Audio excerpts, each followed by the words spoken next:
Seat belt पहन लें, lecture बड़े मजे का होने वाला है। और आज हम फिर HTML के फर्दर कुछ सेक्शन को डिस्कस करेंगे, हेडर को, फुटर को और कुछ और बड़े इंपॉर्टेंट एलिमेंट डिस्कस करने वाले हैं। मजा आएगा आपको। प्रोग्रामिंग विद अदनान ये चैनल है, फटाफट चैनल को सब्सक्राइब करें। डॉलर बनाने में IT कोडिंग डेवलपमेंट बहुत मदद करती है और बहुत आसान तरीके से मैंने सिखाया है। वेब डेवलपमेंट फॉर बिगिनर्स के नाम से प्लेलिस्ट है। ये प्लेलिस्ट आपको टॉप डेवलपर बनाएगी और मेक श्योर कि आपका जो वीडियो क्वालिटी है वो आपकी 720 पिक्सल या इससे ऊपर है, ताकि आपको कोड रीड करने में कोई प्रॉब्लम ना हो। बड़ा मजा आने वाला है। ये हमारा वेब डेवलपमेंट का फोल्डर है, इसके अंदर हम जाएंगे। यहाँ पे हमारे सारे डॉक्यूमेंट पड़े हैं, ओपन विद कोड करेंगे। विजुअल स्टूडियो के साथ हम खेलने वाले हैं, इंजॉय करने वाले हैं IT को। एक्सक्लेमेशन मार्क जैसे ही डालता हूँ और अहमद ऑटोमेटिकली सारे का सारा डॉक्यूमेंट हमारे लिए फिल करने के लिए तैयार है। मैंने टैब प्रेस करना है, पूरा डॉक्यूमेंट खुद ब खुद बन गया है। और इसके अंदर देखें हेड का टैग आ रहा है, बॉडी आ रही है, पूरा सारा कुछ आ रहा है। अब हम फर्दर कुछ टैग डिस्कस करेंगे। HTML में कोई भी डॉक्यूमेंट आपने देना है उसको एक टैग के अंदर लिखना है ताकि डॉक्यूमेंट उसको पहचान पाए। इसी तरह एक टैग होता है, उसे हम कहते हैं आर्टिकल का टैग। आर्टिकल का टैग जो है ये बताता है कि इसके अंदर आर्टिकल लिखा हुआ है। उसके अंदर आप कुछ भी दे सकते हैं, पैराग्राफ भी लिख सकते हैं, हेडिंग्स भी लिख सकते हैं। I am here as an article, तो ये आर्टिकल का टैब है। देखें, जो चीज़ आप प्रॉपर टैग के अंदर लिखेंगे वो चीज़ आपको, मैं कंट्रोल F करता हूँ, अभी F5 करता हूँ तो ये हमारे सामने वो लिखा आ गया। लेकिन राइट टैग देने का मकसद ये है कि जो सर्च इंजन है उसको पता चल जाएगा कि ये आर्टिकल का टैब है, SEO इंप्रूव होगी और आप पता चलेगा कि प्रॉपर डेवलपर ने लिखा है। अदरवाइज तो आप डिव में भी लिख सकते हैं, इसको P में भी लिख सकते हैं, लेकिन कोई भी आर्टिकल लिखना है उसे प्रॉपर आर्टिकल के टैब के अंदर ही आप लिखें। इसी तरह एक टैग है, उसका नाम है हेडर। हेडर का जो टैग है ये डिफाइन करता है कि ये किसी भी डॉक्यूमेंट का हेड है। और एक प्रॉपर कहते ना बंदे से पुत्रा तरह किसी ने कोड लिखा है वो पता चलता है। तो डॉक्यूमेंट का जो हेड है उसे हेडर में लिखेंगे। हेड इस तरह टैग में अलग लिखने का एक और फायदा होता है कि आप उसको टारगेट कर सकते हो। टारगेट किस में कर सकते हो? स्टाइलिंग में टारगेट कर सकते हो। स्टाइलिंग का टैग हेड टैग में लिखा जाता है और इसको मैं आगे स्टाइल अगर इस तरह करके लिखता हूँ, टैग को बंद करता हूँ और इसके बिटवीन मैं अपने हेडर के जो टैग है उसको मैं अपना टारगेट कर सकता हूँ सीधा इधर से CSS के थ्रू। और इसको मैं कुछ भी कर सकता हूँ, इसको मैं फ़ॉन्ट वेट दे सकता हूँ। जैसे मिसाल के तौर पे फ़ॉन्ट वेट इसको बोल्डर दे देता हूँ। मैं इसको फ़ॉन्ट कलर दे सकता हूँ, स्टाइल दे सकता हूँ, जो मैं चाहूँ इसके साथ कर सकता हूँ। इस वक्त अगर मैं स्टाइल में इसको टैलिक स्टाइल दे देता हूँ, इसके अंदर मैं बैकग्राउंड कलर दे देता हूँ इसको, और वो मैं इसको ये कोई भी कलर दे देता हूँ। अगर मैं अब देखें हेडर का टैग है, हेडर के टैग के अंदर मैंने टैग बंद किया है, इसको मैंने अब हेडर के टैग को टारगेट किया है। अब आपकी वेबसाइट है उसके अंदर 500 पेजेस हैं। अब 500 पेजेस में कहाँ कहाँ ढूंढोगे आप चीज़ों को? अगर आपने चीज़ों को सिमेट्री करना है तो आपको हेडर के टैग में जो चीज़ें हैं उसका कलर जो है वो इस अक्वा हो जाए तो ऑटोमेटिकली कलर उसका चेंज हो जाएगा। ये देखें, अब मैं कंट्रोल F5 करता हूँ तो ये दिस इज़ अ हेडर, देखें टैलिक भी हो गया, बोल्ड भी हो गया, उसके ऊपर ये भी लग गया। अब चाहे आपके 500 पेजेस हैं, उनके ऊपर 500 आपने पेजेस बनाए हैं वेबसाइट के और सबके हेडर लगाए हुए हैं और आप चाहते हैं एक जैसे सिमेट्री रहे, तो आप हेडर के टैग को सीधा एक ही दफ़ा आप इतना सा कोड लिखोगे, ये छोटा सा, ये एक ही लाइन में एक छोटा सा इतने सा कोड जो है वो आपके 500 पेजेस का मसला एक ही टाइम पे हल कर देगा। लेकिन अगर आपने हेडर का टैग दिया ही नहीं होगा, ऐसे ही अबलियाँ मारी होंगी, डिव दी होगी, डिफरेंट चीज़ें दी होगी, तो फिर आप उसको टारगेट करके सिमेट्री एक जैसा नहीं कर पाओगे। तो ये फ़ायदा होता है डिफरेंट चीज़ों के डिफरेंट टैग्स का। तो ये हेडर भी ऐसे ही टैग है कि जिसके अंदर हेडर के टैग के अंदर लिखो, फिर उसको जो भी आपने फॉर्मेटिंग करनी है वो आप एक ही लाइन के कोड में लिखो, वो पूरे के पूरे 500 पेजेस के अंदर वो फॉर्मेटिंग ऑटोमेटिकली अप्लाई हो जाएगी। इसी तरह बॉडी से बाहर एक फुटर का टैग होता है। अब फुटर का टैग अगर आप इस तरह से लिखेंगे और फुटर के टैग में आप मिसाल के तौर पे आप लिखते हैं H1 के अंदर के this is a footer, this is a footer, ये वो चीज़ें होती हैं जो नॉर्मली वेबसाइट के एंड में नहीं होती। इसी तरह इसके अंदर एड्रेस हो सकता है, P के टैग के अंदर एड्रेस इज़, आप कुछ भी लिख दो, 120RC ब्लॉक कुछ भी करके आप लिख दो। इसी तरह आप इसके अंदर फ़ोन नंबर लिख दो, वो आप इसको फ़ोन लिख दो, कुछ भी लिख दो, 030026 वट एवर, कुछ भी आप लिख दो इसके अंदर। अब आपके पास ये फुटर आ गया। अब फुटर जो होता है ना, अब आपकी वेबसाइट के ऊपर मिसाल के तौर पे 100 पेज हैं, तो 100 पेज के ऊपर एक ही फुटर लगा होता है। अब फुटर के टैग में लिखने का, आप इधर देखें, फुटर की बजाय इसमें डिब में भी लिख सकते हैं आप इसको पैराग्राफ में भी लिख सकते हैं, आप इसको किसी चीज़ में भी लिख सकते हैं। लेकिन पैराग्राफ, डिव, ये सारी चीज़ें तो वेबसाइट में हज़ारों होंगी, लेकिन फुटर अक्सर होता है कि आपको एक ही चाहिए होता है। तो अब क्या करेंगे, आपके हर दफ़ा फुटर को चेंज करते रहेंगे। ये देखें, अभी मैं आपको दिखा रहा हूँ, एक चीज़ आपके सामने नज़र आ रही है, ये नीचे फुटर लगा हुआ आ गया नीचे वाला।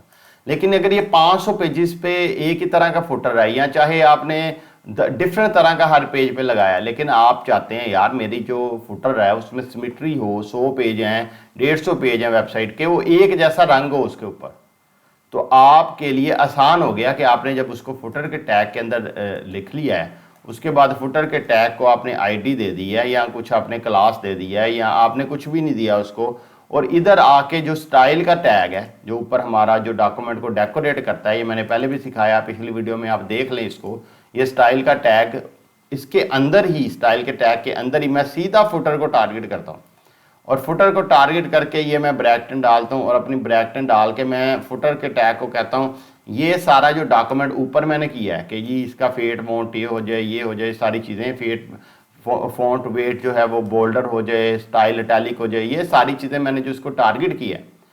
अब मैं इसको कंट्रोल F5 करता हूँ, देखें फुटर अब देखें मेरा वैसे ही कलर का हो गया जैसा मेरा हेडर है। अब ये फुटर चाहे 500 पेजेस पे है, 1000 पेजेस पे है, फुटर आ रहा है, आपने फुटर को सिर्फ इतना सा आपने काम किया, एक लाइन कोड किया, आपके 500 पेजेस के ऊपर ये फुटर इसी कलर का ही आपके पास, हर एक सी स्टाइल में ही हर चीज़ वैसी की वैसी आपके पास शो होगी। ये फ़ायदा होता है टैग्स का, राइट टैग में चीज़ लिखने का बड़ा फ़ायदा होता है। देखने में लगता है यार ये तो एक जैसे ही है, मैं डिप भी लिख लूँगा, ये भी लिख लूँगा, लेकिन इसका फ़ायदा बहुत है राइट टैग में लिखने। अब इसी तरह एक टैग आता है मेन का। मेन का जो टैग है ये एक आपकी मेन बॉडी को एक्सप्लेन करता है। अब बॉडी के ये नीचे होता है, लेकिन आप इसको मल्टीपल पर्पज़ के लिए यूज़ कर दे। बाज़ दफ़ा बॉडी के ऊपर इधर नैप बार दिया होता है, मिसाल के तौर पे यहाँ पे एक नैप बार दे दिया, कुछ दे दिया। अब आप चाहते हैं मेरी पूरी बॉडी टारगेट ना हो, सिर्फ ये मेन का जो बटन है ना ये टारगेट हो।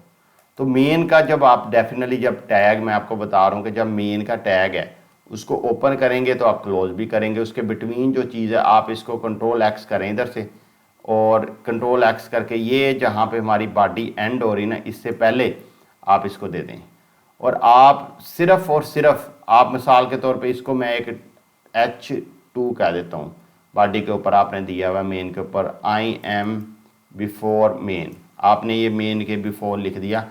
अब आप चाहते हैं यार ये जो मेन है ना इसका सिर्फ कलर चेंज हो जाए, और जो ऊपर वाला बॉडी में चीज़ें लिखी हैं वो ना हो, सिर्फ मेन का हो। तो मेन वो टैग है जिसके अंदर बाकी बॉडी के जो सब आइटम है वो आ रहे होते हैं।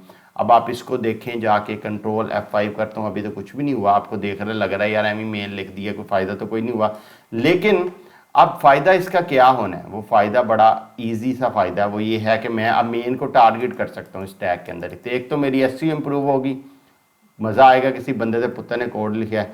अब लेकिन मैं इसको टारगेट कर सकता हूँ, मेन मेरा जो गोल है कि वो मैं इसको स्पेसिफिक टारगेट करके इसको अब मैं बैकग्राउंड कलर दे देता हूँ, कोई भी बैकग्राउंड कलर मैं इसको दे देता हूँ। बैकग्राउंड कलर जो है वो मेन का आप इस तरह करो कि ये हमने मेरा हल यूज़ किया था, आप बैकग्राउंड कलर ये कर दो मेन का। देखो क्या करता है, अभी कंट्रोल F5 किया। अब ये देखें इसने किया क्या है, इसने जो आई एम बिफोर है उसको हिट नहीं किया, हालांकि ये भी बॉडी में आ रहा था, लेकिन बॉडी को तो हमने दिया नहीं ना, हमने मेन को टारगेट किया। हेडर के क्योंकि अपनी एक हेडिंग लगी हुई है इसलिए वो टारगेट नहीं हुआ, ये वाली की भी अपनी एक लगी हुई है, इसने जो ओवरऑल जो बच गई थी ना चीज़ें उसको इसने टारगेट कर दिया। तो ये फ़ायदा होता है मेन का। मैं एक्सक्लेमेशन मार्क डालता हूँ और टैब को प्रेस करता हूँ, ये मेरी बॉडी आ गई है। अब एक टैग होता है सेक्शन का टैग। जो सेक्शन का टैग होता है ना ये चीज़ों को सेक्शन में डिवाइड कर देता है, जैसे मैंने बताया ना डिव में डिवाइड कर देती है, इसी तरह सेक्शन का टैग सेक्शन में चीज़ों को डिवाइड करता है। अक्सर होता है ना वेबसाइट में सेक्शन होते हैं, मिसाल के तौर पे ये हमारा एक सेक्शन है, इसको मैं हेडिंग 1 देता हूँ और मैं कहता हूँ दिस इज़ सेक्शन 1। ठीक है, इसके अंदर अब सेक्शन 1 के अंदर मैं पैराग्राफ देता हूँ, पी का टैग देता हूँ और इसके अंदर मैं कुछ भी लिख देता हूँ, I am here to teach you IT and help you make dollars. ठीक है जी, ये मैंने लिख दिया। अब ये मैंने टैग इधर दे दिया। ठीक है, अब ये टैग को मैं इधर से Ctrl+C करूँगा, Ctrl+C करके Ctrl+V कुछ भी लिख देते हैं। तो ये करके मैं इसको नीचे लेके आता हूँ आगे उधर। ठीक है, अब ये हमारा सेक्शन 1 कंप्लीट हो गया। ठीक है जी, अब हम सेक्शन 2 पे जाते हैं। सेक्शन 2 में हम इसी तरह मैं हेडिंग देता हूँ H2 और मैं लिखता हूँ आई एम सेक्शन 2। अब ये देखें करता क्या आपके सामने, और ये हेडिंग 2 मैंने दे दी। इसके अंदर मैं पैराग्राफ दे देता हूँ। पैराग्राफ में मैं कुछ भी कह देता हूँ, programming with Adnan is a great channel to learn IT। ठीक है जी, ये 2 सेक्शन अब मैंने बना दिए। अब ये सेक्शन क्या करेगा, ये हमारी जो वेबसाइट है उसको 2 सेक्शन में डिवाइड कर देगा। देखें कितना खूबसूरत लिखा आ गया है, ये सेक्शन 1 आ गया, कितना खूबसूरत बिल्कुल अलग से उसने बना दिया है। फिर मैं इसको इधर से जाके इंस्पेक्ट करता हूँ जाके, तो ये आप देखें बॉडी के अंदर ये 2 सेक्शन आ गए हैं। अब ये जितने टैग हमारे पास एक्स्ट्रा है ना, उनकी ब्यूटी ये है कि हम उन्हें यूज़ कर सकते हैं डिफरेंट ऑब्जेक्टिव के लिए, उन्हें टारगेट कर सकते हैं। सेक्शन में मैं सीधा इसका बैकग्राउंड कलर मैं इसका कुछ भी दे देता हूँ। मिसाल के तौर पे ये हम दे देते हैं बैकग्राउंड कलर, Ctrl+F5 करते हैं। ये देखें अब उसने सेक्शन बना के उसने इसको वो कलर दे दिया। ये इतनी ज़्यादा फ्लेक्सिबिलिटी, ये सारी चीज़ें जो मैं आपको छोटी छोटी सिखाता जा रहा हूँ, ये आगे जो वेबसाइटें आप बनाएंगे ना उसके अंदर ये सारी चीज़ें यूज़ होंगी। अब मैं इसको दोबारा से ख़त्म करता हूँ। इधर मैं फिर दोबारा से एक्सक्लेमेशन मार्क डालता हूँ, टैप करता हूँ। एक टैग होता है असाइड का टैग। असाइड के टैग जो होता है इसके बिटवीन आपने कोई ऐसी इंफॉर्मेशन लिखनी है जो पेज से हट के है, ख़ास तौर पे जो साइड बार टाइप चीज़ होती है, तो आप उसे असाइड के टैग में लिख देते हैं, आई एम असाइड टैग। ठीक है, तो ये एक और आपको टारगेट करने का तरीका मिल गया, एक और चीज़ मिल गई। और हम एक्सक्लेमेशन मार्क लिखते हैं, टैब दबाते हैं। अब एक मज़े का टैग है बड़ा ज़बरदस्त, अक्सर ये वेबसाइट के ऊपर अवेलेबल होता है। वो टैग का नाम है डिटेल का टैब, डिटेल्स का टैब। ये ऐसा टैग होता है जिसे आप हाइड भी कर सकते हैं और शो भी कर सकते हैं। पहले हम इसकी हेडिंग लिख देते हैं और हेडिंग में हम H1 लिखते हैं। H1 को हम लिखते हैं प्रोग्रामिंग विद अदनान। ठीक है, अब डिटेल का जो टैग है ना, ये वो टैग है कि आप वेबसाइट पे जाएं, एक तीर सा बना होता है, मैं आपको बना के दिखाता हूँ। उस पर क्लिक करेंगे तो वो ओपन हो जाएगा और क्लिक करेंगे तो वो बंद हो जाएगा, यानी वो हाइड और शो कर सकते हैं आप उसको वेबसाइट के अंदर। अब मैं इसकी एग्जांपल बताता हूँ। और डिटेल के टैग के अंदर एक समरी का टैग भी आता है, समरी, जिसको हमने हेडिंग देनी होती है। आप ये समझें कि ये उसकी हेडिंग होती है। अब समरी के टैब में मैं कहता हूँ व्हाट इट इज़ अबाउट, यानी ये जो चैनल है ये किस बारे में है। और मैं आगे इधर एक पैराग्राफ देता हूँ। पैराग्राफ में मैं कहता हूँ this is about IT and helping you make dollars. ठीक है, अब मैं ये लिखता हूँ। अब ये हो सकता है अभी एक लाइन नज़र आ रही है, हो सकता है कि ये इस तरह की 50 लाइनें हों। मैं इसको कॉपी करके थोड़ा सा पेस्ट करता हूँ इधर और मैं ये करता हूँ और मैं Ctrl+F5 करता हूँ। देखें कितने मज़े की चीज़ आपके सामने आएगी। ये देखें मैं इस पर क्लिक करता हूँ, ये खोल देता है, ये क्लिक करता हूँ बंद कर, टा टा टा टा टा टा। देखें कितनी ज़बरदस्त चीज़ ये बन गई आपके पास। ये है डिटेल का टैग कि आपको आपकी वेबसाइट में हो सकता है आप ज़्यादा इन्फॉर्मेशन ना दिखाना चाहते हो, कि अगर यूज़र इंटरेस्टेड है तो वो इसको खोले, नहीं इंटरेस्टेड तो ना खोले।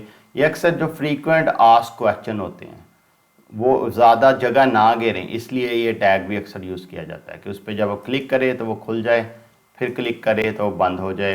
और डेफिनेटली आप इसको भी, जिस तरह मैंने आपको स्टाइलिंग करना बताई, इसको भी आप स्टाइलिंग कर सकते हैं और आगे अपना यूज़ कर सकते हैं।